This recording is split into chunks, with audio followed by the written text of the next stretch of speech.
ከሁለተኛው የዓለም ጦርነት መባቻ ጀምሮ በዓለም ደረጃ ትኩረት ያገኘ ረጅም ዓመታትን ያስቆጠረ የጤና ሙያ መስክ ነው።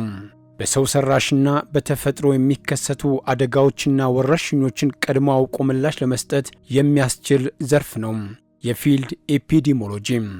በኢትዮጵያም እንደ አውሮፓውያን አቆጣጠር ከ2009 ጀምሮ በአዲስ አበባ ዩኒቨርሲቲ ነበር ትምህርቱ መሰጠት የጀመረው። የጤና ሚኒስቴር ከኢትዮጵያ ሕብረተሰብ ጤና ኢንስቲትዩት ከሕብረተሰብ ጤና አጠባበቅ ማህበርና ከአሜሪካ CDC ጋር በመቀናጀት ነበር ትምህርቱን ያስጀምሩት።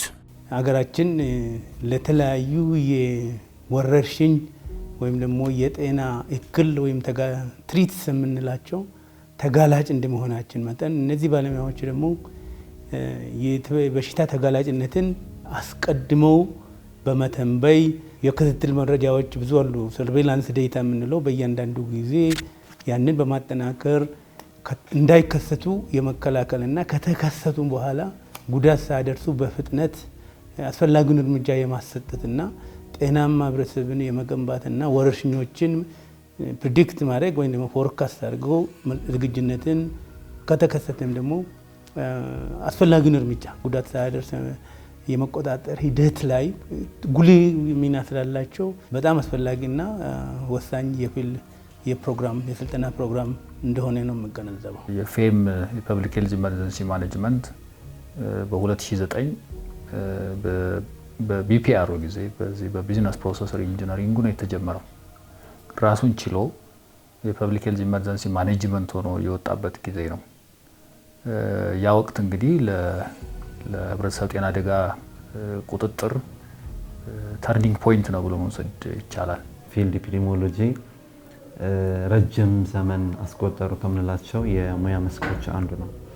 አመጣጡ ወደ ኋላ በተለይ ወደ 1954 ወደ ሁለተኛው የዓለም ጦርነት ከዛ መባቻ በኋላ በተለይ በአሜሪካ EIS የሚባለው ኤፒደሚክ ኢንተለጀንስ ሰርቪስ ከሚባለው ከዛ ጋር ተያይዞ የመጣ ነውና ጊዜውን ስናየው ብዙ በርካታ አመታትን የተሻገረ ፕሮግራም እንደ ሀገርም በተለይኛ እንደ ኢትዮጵያ ከመጀመራችን በፊት ሌሎች የአፍሪካ ሀገራት እንደ ጋና አይነት ቀድሞ የጀመሩበት ሁኔታ አለ። በእኛ ሀገርም በ2009 እንደ ፈረንጆቹ አቆጣጠር ፕሮግራሙ ተጀምሯል። ከጥቂት ዓመታት በኋላም ትምህርቱን ወደ ሌሎች 8 ዩኒቨርሲቲዎች ማስፋት የተቻለ ሲሆን 25% በንድፈ ሐሳብ፣ 75% ደግሞ የተግባር ልምድን ማዕከል አድርጎ ይሰጣል።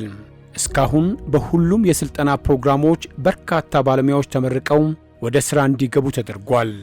ምሩቃኑ ሰርቪስ ውስጥ ገብተው ነው ያለውን ችግር ተረድተው መፍትሄ ሰጥተው ሲወጡ ነው የሚመረቁት። በተግባር የሆነ ነገር ሲያሳዩ የዚህንም ደረጃ እንደማሳደግም ጭምር ነው። ስለዚህ ስቴፕ ወደፊት እንዲሄድ የተሻሉ ምሩቃኖች እንዲመጡ ለማድረግ የሚያዘልለን አይነት ሂደት ነው የምንከተለው። በአጠቃላይ በዚህ በፊልድ ኤፒዲሞሎጂ ፕሮግራም ከ2200 በላይ ሰዎችን አሰልጥነናል፣ ባለሙያዎችን አሰልጥነናል። ይህ እንግዲህ 3 ታየር ነው ያለው። የመጀመሪያ ፍሮንት ላይን የሚባለው ነው። ሜይንሊ PHI ከሪጂኖች ጋር ሆኖ የሚሰጠው ነው። ሁለተኛው ደግሞ ኢንተርሚዲየት ነው። ከዛ ደግሞ ሶስተኛው አድቫንስድ የትሬኒንግ ፕሮግራሞች አሉ። ይሄ በ3 ታየር ነው የሚሰጠው። እነዚህ እንግዲህ ያሰለጠናቸው ሰዎች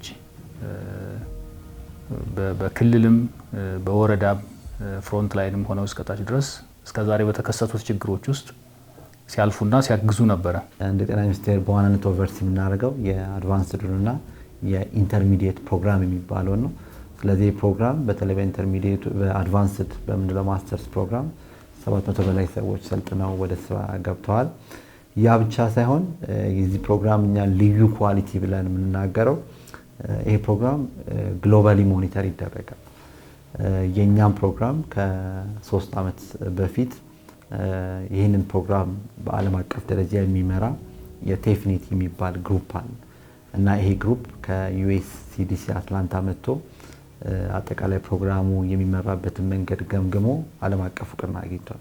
በሐረማያና በባህር ዳር ዩኒቨርሲቲዎች ትምህርታቸውን በመከታተል ላይ የሚገኙት የሬዚደንት ተማሪዎች በዩኒቨርሲቲ የወሰዱትን የንድፈ ሐሳብ ትምህርት የተግባር ልምድ እያደረጉ ነበር ያገኘናቸው። ለቀጣይ ስራቸው በቂ ልምድ እያገኙ ከመሆኑ ባሻገር ለስራቸው የሚያግዙ በቂ ግብዓቶች እየቀረበላቸው መሆኑን ተማሪዎቹ ገልጸዋል። የፊልድ ኤፒዲሚዮሎጂ ፕሮግራም ከሌሎች ኢትዮጵያ ውስጥ ከሚሰጡ የፐብሊክ ሄልዝ ፕሮግራሞች ትንሽ ለየት ይላል። ለየት የሚሉበትም ምክንያት 25% ነው በክላስ ቲዮሬቲካል ትምህርት የምትማረው፣ 75%ን የምናሳልፈው ፕራክቲካል በሆኑ ነገሮች ነው። ፕራክቲካሊ እየሰራን የወረርሽኝ መቆጣጠር ሊሆን ይችላል፣ የፐብሊክ ሄልዝ ሪስፖንስ ስራዎችን እየሰራን የምንማርበት ነው። ስለዚህ አክቹአሊ የተማርነውን ስራ አክቹአሊ እየሰራን የምናሳይበትም ነው። ዳታዎችን አናላይዝ አድርገ ኢንተርፕሬት አድርገ ለዲሲሽን ሜከር ወይም ደግሞ ለሚመለከተው አካል አቅርበ አክሽን እንዲወሰድበት ወይም ቶሎ ምላሽ የሚሰጥበት መሆኑ ይህ በጣም ጥሩ ነው። ሌላ ዳታ ቁጥርን የሚመጡልህ ቁጥር ይሄን ያክል ሰዎች ታመሙ፣ ይሄን ያክል ሰዎች ተጎዱ የሚሉትን ቁጥር ተቀብለ ትርጉም ያለው ታድርገዋለህ። እንደ ሀገር የተከሰቱ ሰው ሰራሽና የተፈጥሮ የጤና አደጋዎችና ወረርሽኞችን ለመከላከል ከቅድመ ጥንቃቄ ጀምሮ ፈጣን ምላሽ እስከ መስጠት ባሉ ሂደቶች የፊልድ ኤፒዲሚዮሎጂ ባለሙያዎች ሚና ከፍተኛ ነው። ይህ ስልጠና ከመጣ በኋላ እንደ ቀደምት ዘመናት በርካቶች ታመው ጤና ተቋሞቻችንን አያጨናንቁም።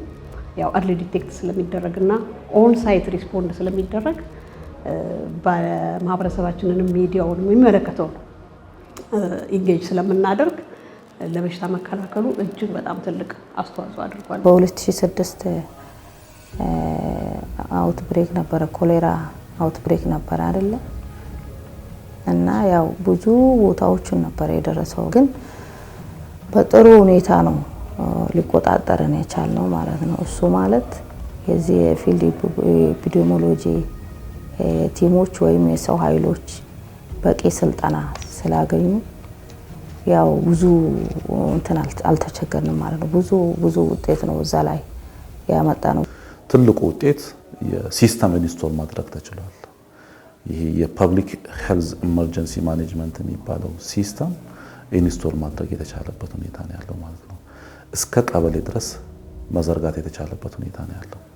ቀበሌ ድረስ በተለይ የኮሚኒቲ ሰርቬላንስ ከኮሚኒቲ ሰርቬላንስ ድረስ ጀምሮ ማለት ነው ኤኒ ሊከሰት የሚችል ወረርሽኝ ካለ ወይም ደግሞ በሽታ ካለ ተዋረዱን ጠብቆ ከቀበሌ እስከ ፌደራል ድረስ ሪፖርት የሚደረግበት ሲስተም ኢንስቶል ማድረግ ችለናል። ኮቪድ በመጣም ጊዜ ፍሮንት ላይን ሆነው በአጠቃላይ የፐብሊክ ሄልዝ ኢመርጀንሲ ማኔጅመንት ሲስተሙ ላይ ኢንጌጅድ ሆነው የሰርቬላንስ ስራውን በማጠናከር ዴታው በአግባቡ እንዲገባ በማድረግ የገባውን ዴታ በመተንተን ያንን መተንተን ብቻ ሳይሆን ወደ ውጤት በመቀየርና ለምላሽ ስራው በማጠናከር ሂደት ውስጥ ሰፊ ስራ ነው የሰሩት ብሎ መውሰድ ይቻላል።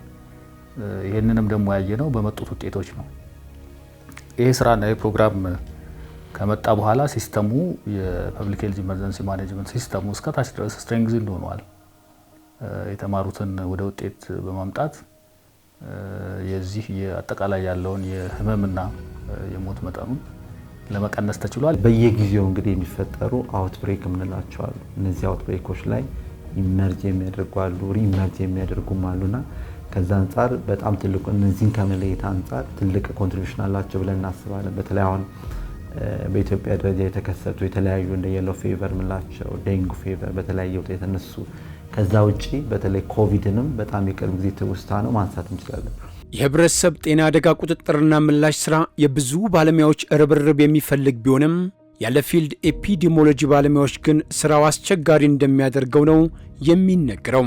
የፊልድ ኤፒዲሚዮሎጂ ባለሙያዎች ወረርሽኞች እንዳይከሰቱ የሚከላከሉ፣ ሲከሰቱም ፈጣን ምላሽ ለመስጠት ከፊት ረድፍ ሆነው የሚዋጉ ወታደሮች ናቸው። የበሽታው መንስኤ ምንድነው? መተላለፊያ መንገዶች፣ ሪስክ ፋክተሮች ምንድናቸው? እና የሳይንቲፊክ ጥናቶችን ሁሉ ይሰራሉ። እንደ ኬስ ኮንትሮል ስተዲ ሁሉ በመስራት እንደ ግብአትና ለኢንተርቬንሽን ሶርሱን በመለየት ለሪስፖንሱ አጋዥ የሆነ ግብአት ይሆናሉ። በኢንቨስቲጌሽኑ ላይ ይሳተፋሉ። በሪስፖንስም ጭምር አብረውን ግንባር ቀደም ሆነው ይሳተፋሉና ትልቅ አቅም ነው ለኛ የሚሆነው። ፊልድ ኤፒዲሚዮሎጂ ከሌለ ፊልድ ኤፒዲሚዮሎጂ ባለሙያ ከሌለ ኢንቨስቲጌሽኑ በትክክል አይሄድም። የሆነ አውትብሬክ ኢንቨስቲጌሽን አለ አይደለም፣ አንድ 10 ስቴፖች የሚሆን ኢንቨስቲጌሽን ስቴፖች አሉ። ከዛ ጀምሮ እስከ መጨረሻ ይጎላል። የፊልድ ኢፒዲሞሎጂ ድርሻ ይጎላል። ስለዚህ ፊልድ ኢፒዲሞሎጂ ለዛኛው ስራ በጣም ወሳኝ ነው። ከፌም ኢቮሉሽን ኦቨርኦል የፐብሊክ ሄልዝ ማኔጅመንቱ ኢቮሉሽን ጋር ከእድገቱ ጋር አብረው የመጡ ናቸው እና አስተዋጽኦአቸው በጣም ትልቅ ነው። ብዙ ቦታዎችም ላይ ይሄንን ፍሮንት ላይን ሆነው ፊት ለፊቱ ነው እየመሩ እያስተባበሩ እና ደግሞ ፊት ለፊትም በኤክስፐርትነት የሚሰሩ ሰዎች ናቸውና ቲሙ ላይ እነሱ ባይኖሩ ሲስተሙ ላይ ባይኖሩ ብለህ ስታስብ የኮኦርዲኔሽን የመምራት በአጠቃላይ ደግሞ እስከታች ድረስ ያለውን ሲስተም ፍሮንት ላይንም ሆኖ ፊት ለፊቱ ነው መስራት ላይ ችግር ሊገጥመን ይችል ነበረ። ጤና ሚኒስቴርና የህብረተሰብ ጤና ኢንስቲትዩት ከሌሎች ባለድርሻ አካላት ጋር በመቀናጀት የፊልድ ኢፒዲሞሎጂ ፕሮግራም ዘላቂ ሆኖ እንዲቀጥል ትኩረት ሰጥቶ እየሰራ ነው። በተለይም የፕሮግራሙ ጥራትን በማስጠበቅ የላቦራቶሪ አቅም በመገንባትና ድንበር ተሻጋሪ ወረርሽኞችን ለመከላከል በትብብር እየሰራ ይገኛል። አንዱ የተሰጠን ማንዴት ፕሮግራሞችን ማስጀመር፣ የተጀመሩ ፕሮግራሞችን ቴክኒካሊ ማገዝ፣ በዚህ በተጨማሪ ደግሞ ከፓርትነር ከትልቁ ፕራይመሪ ፓርትነራችን ሲዲሲ ነው።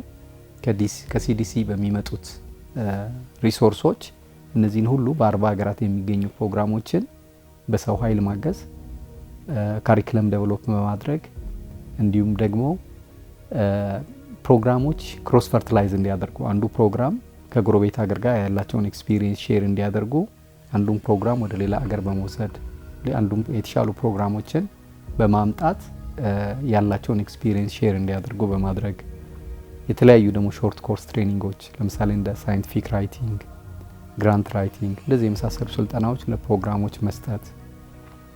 ሌላ ደግሞ ኳሊቲን በተመለከተ ስታር ሬቲንግ የምንለው ኳሊቲን አሰስ የምናደርግበት ቱል አለን።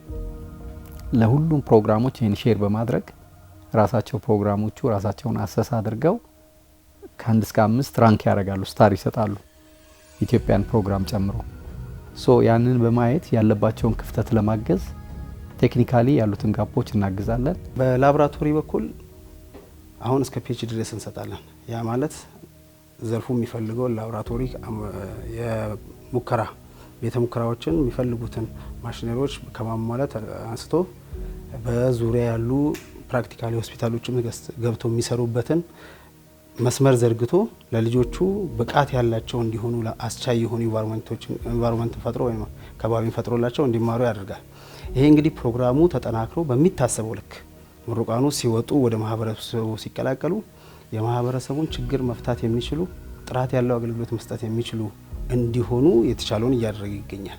ይህን ፕሮግራም በቀጣይ ሳስቴን ለማድረግ የኢትዮጵያ ጤና ኢንስቲትዩት ከሌሎች አጋር ድርጅቶች ለምሳሌ ግሎባል ሄልዝ ሴኩሪቲ አጀንዳ ከነዚህ ጋር ከሌሎችም ፓርትነሮች ጋር በመሆን የነዚህን የፐብሊክ ሄልዝ ፎርሱን ለማጠናከር የተለያዩ በሄራርኪ አለ የፍሮንት ላይን ኢፒዲሞሎጂ ኢንተርሚዲየት እና አድቫንስድ የሆነ ኤምፒኤች ፕሮግራሞች አሉ እና እነዚህም በማሳለጥ እንደ አገር አቀፍም ታች ደግሞ በሪጂናል ሌቭልም አትወረዳ ሌቭልም ይሄ ሲስተም እንዲቀጥል ትልቅ ፕሪቪሌጅ ትሬኒንጎች እየተሰጡ ነው። ሰርቲፋይ እያደረገን ያለውን የፐብሊክ ሄልዝ ፎርስን በየትኛውም አስፔክት ለማጠናከር ትልቅ ሰፖርት እያደረገ ነው የኢትዮጵያ ጤና ኢንስቲትዩት።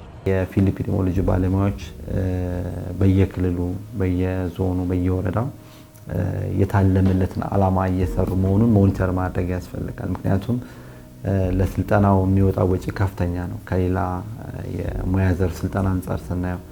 ስለዚህ ኢንቴንድድ ፐርፐዙን ሚት ለማድረግ ባለሙያዎቹ የታለመለት ቦታ እየሰሩ መሆኑን እሱ ማረጋገጥና ወደዛም እንዲመጡ ማድረግ ያስፈልጋል። ይሄ እንግዲህ ሲሰራ የአጋር ድርጅቶች በጎ ሚና ነበረው።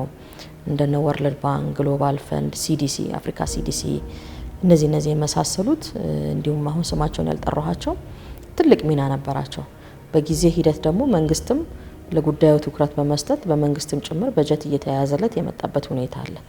ይሄን ብቻም ሳይሆን ደግሞ የትምህርት አሁን እዚህ ላይ የሚሰሩት የሬዚደንቶችንም ጭምር ለቀጣይ የጤና ሚኒስቴር ፕሮግራሙን እያጠናከረ የሚሄድም አላማም ነው ያለው። በፖሊሲም ላይ እንዳመላከተ ሁሉ ይሄንን እየደገፉና ፕሮግራሙን ተቀጣይነት እንዲኖረው ማድረግና የባለሙያ ቁጥሩንም ደግሞ እየጨመሩ እያሰፉ መሄድ ያስፈልጋል።